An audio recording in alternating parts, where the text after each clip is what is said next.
Hi friends, I'm Tilak, you're watching Tech May Be Unique, and today we're going to see how to insert a text box on your WPS presentation mobile. And if you're new to this channel, make sure to click on subscribe button below. We just quickly move on to the video. To insert the text box on your WPS presentation on your mobile, I'm just going to show for an example. Here you have a normally two things, so I'm just going to add a slide.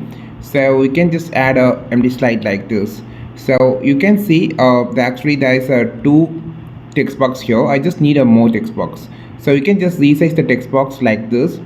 So I just going to resize this text box and just place it here. I just need two more text box. So now you just need to click on this menu icon on the bottom section, and now you just need to move aside and click on the insert option. And after clicking on the insert option, you will see an option called text box. Click this.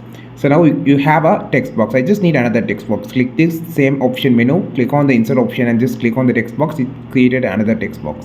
Now you can just change the text box size, and you can just see I just going to change text size and just can move here and another text box here, so you can just place it here like this. So this is how you just add more text box on your single slide on your WPS presentation on your mobile. I think this video helped you a lot. Like this video, share this video, subscribe to this channel. We will meet on next video with a super valuable content. This is Tilak signing off from Tech May Be Unique. Have a wonderful day.